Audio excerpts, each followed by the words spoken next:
நம்ம எல்லோருக்குமே கடல்னா ரொம்பவே பிடிக்கும். அதிலும் கடல்வாழ் உயிரினங்கள்ல மீன்னா நம்ம அனைவருக்கும் ரொம்பவே பிடிக்கும். ஏன்னா நாம அதிகமா விரும்பி சாப்பிடுகின்ற உணவுகள்ல மீனும் ஒன்று. அப்படி இருக்கும் பொழுது மனிதர்களையே சாப்பிடுகின்ற, மனிதர்களையே வேட்டையாடுகின்ற உலகின் மிகவும் ஆபத்தான கொலைகார மீன்கள்.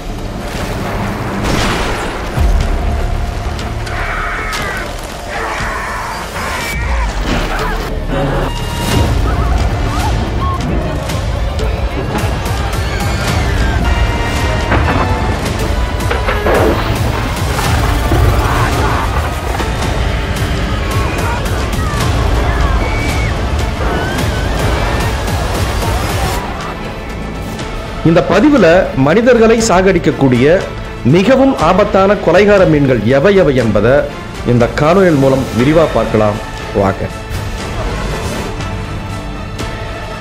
கண்டிரு காட்டேரி மீன். இந்த மீன் பார்ப்பதற்கு 1 இன்ச் நீளத்துல மிகவும் சின்னதா இருக்கும். ஆனா கடுகு சிறுத்தாலும் காரம் குறையாது என்பது போல இது செய்யும் வேலை மிகவும் பயங்கரமானது. இந்த காட்டேரி மீன் தண்ணீர்ல இருக்கும்போது நம்மால் அவற்றை பார்க்கவே முடியாது. இந்த மீன் இருக்கும் இடத்துல குளிப்பது மிகவும் தவறு. ஏன்னா இது நம்முடைய உடல்ல அட்டை போல ஒட்டி கொண்டு ரத்தத்தை கொஞ்சம் கொஞ்சமா உறிஞ்சி குடிச்சு விடும். அது மட்டும் இல்லாமல் இது சில நேரங்கள்ல மனிதர்களுடைய சிறுநீர் குழாய்க்குள்ள சென்றுவிடும். அப்படி ஒருவேளை உள்ளே சென்று விட்டால் அது கொஞ்சம் கொஞ்சமா நீந்தி சிறுநீர் பைக்குள்ள சென்று அங்கே முட்டையிட்டு குஞ்சு பொரித்து வாழ ஆரம்பித்து விடும். அதற்கு உணவாக நம்முடைய உடல்ல இருக்கிற மீக்கஸ் பெம்பரனையும் ரத்தத்தையும் எடுத்துக்கொள்ளும்.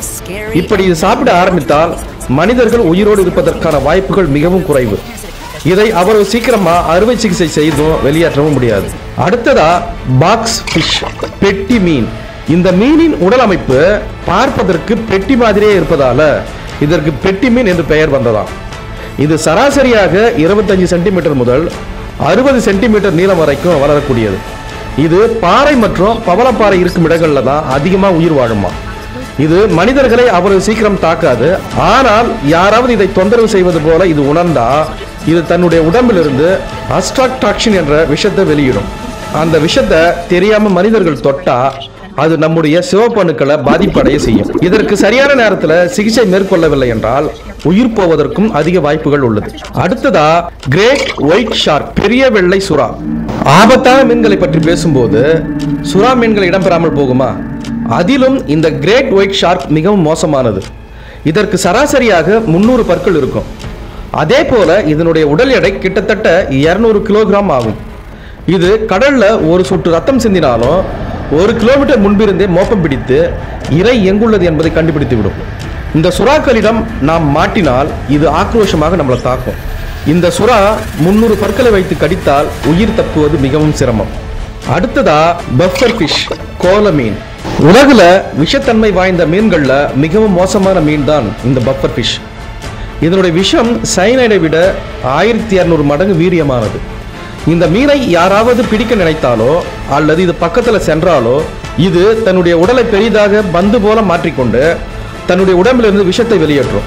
இதனுடைய விஷம் ஒரே நேரத்தில் 30 மனிதர்களை கொல்லும் அளவிற்கு வீரியமானது. அடுத்ததா எலக்ட்ரிக் ஈல், மின் விலாங்கு மீன். இந்த மீன்கள் பெரும்பாலும் தென்னாப்பிரிக்காவின் சதுப்பு நிலங்களிலும் அமேசான் காடுகளிலும் தான் அதிகமாக காணப்படுது. இந்த மீன் சராசரியாக 2.7 மீட்டர் நீளமும் 22 கிலோகிராம் எடை வரைக்கும் வளரக்கூடியது. இந்த மீன்கள் வேட்டையாடுவதற்காகவும் தன்னை மற்ற உயிரினங்களிடமிருந்து பாதுகாத்துக் கொள்வதற்காகவும் தன்னுடைய உடம்பிலிருந்து மின்சாரத்தை வெளியேற்றும். ஒரு மனிதன் நிலைகுலைந்து கீழே விழுவதற்கு 110 கிலோவாட் மின்சாரமே போதுமானது. ஒருவேளை மனிதர்கள் யாராவது இதனிடம் மாட்டிக்கொண்டால் இது சராசரியாக 330 650 வோல்ட் மின்சாரத்தை செலுத்தும். 110 வோல்ட்டையே நம்மால் தாங்கிக் கொள்ள முடியாத போது 650 வோல்ட்டை செலுத்தினால் உயிர் பிழைப்பதற்கு எந்த ஒரு வாய்ப்பும் இருக்காது. அடுத்ததா பிரானா. இந்த மீன்களை பற்றி சொல்லிதான் தெரிய வேண்டும் என்பதில்லை. நிறைய திரைப்படங்கள்ல பார்த்திருப்போம். இவற்றுக்கு சராசரியாக 20 பற்கள் கத்தி போன்று கூர்மையாக இருக்கும். ஒவ்வொரு பற்களும் 4 மில்லிமீட்டர் நீளம் வரைக்கும் வளரக்கூடியது. இந்த மீன் கடிக்கும் போது தன்னுடைய உடல் எடையை விட 20 முதல் 30 மடங்கு அதிவேகமான வலிமை கொடுத்து கடிக்கும். இதனுடைய கடிக்கும் திறன் 70 PSI வரைக்கும் இருக்குமா. இந்த மீனிடம் நாம் மாட்டிக்கொண்டால் இது மிகவும் வெறித்தனமாக தாக்கி ஆலையை காலி செய்துவிடும். அடுத்ததா ஸ்டோன் ஃபிஷ், கல் மீன். இந்த மீன் கடல்ல ஆழமான பகுதிகளில் கல்லோடு கல்லாக பார்ப்பதற்கு கல் மாதிரி இருப்பதால இதற்கு கல் மீன், ஸ்டோன் ஃபிஷ் என்று பெயர் வந்தது. இது ஒருவரை தாக்கும் போதுதான் இது கல் அல்ல மீன் என்று தெரியும். இதன் தோல் பகுதியில் பிளேடு போன்ற சின்ன சின்ன அமைப்புகள் இருக்கும். அதே மாதிரி இதனுடைய வால் பகுதியும் மிக கூர்மையாக இருக்கும். இது மற்ற உயிரினங்களிலிருந்து தன்னை பாதுகாத்துக் கொள்வதற்காக வால் பகுதியிலிருந்து விஷத்தை வெளியேற்றும். இதன் விஷம் நம் மேல் பட்டு சராசரியாக 1 மணி நேரத்துல சிகிச்சை எடுத்தால்தான் உயிர் பிழைக்க முடியும்.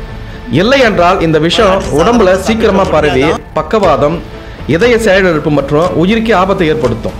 அடுத்ததா லயன் ஃபிஷ், சிங்க மீன். இந்த மீன் பார்ப்பதற்கு மிகவும் வித்தியாசமாகவும் அழகாகவும் இருக்கும். ஆனா ஆபத்தானதும் கூட. இந்த மீன்ல சராசரியாக 18 விஷ முட்கள் இருக்கும். மனிதர்கள் இதை தொட நேர்ந்தாலோ அல்லது திடீரென இது நம்மை தாக்கினாலோ இதன் விஷம் ஏற்படுத்தக்கூடிய வலி 1 வாரம் வரைக்கும் தாங்கிக் கொள்ள முடியாதவாறு இருக்கும். சரியான நேரத்தில் சிகிச்சை எடுக்கவில்லை என்றால் நிலைமை மிகவும் மோசமாகிவிடும் என்று சொல்லப்படுகிறது. இந்த மீன்கள் பசிபிக் பெருங்கடல்ல தான் அதிகமாக வாழ்கிறது. அடுத்ததா மோரேயில், அஞ்சாலை மீன். இந்த மீன் பார்ப்பதற்கு மீன் மாதிரி இல்லாமல் பாம்பு மாதிரி இருக்கும். ஆனா இது பாம்பல்ல, மீன் தான். இந்த உலகம் முழுக்க சராசரியாக 200 வகையான மோரேயில் இனங்கள் உள்ளன.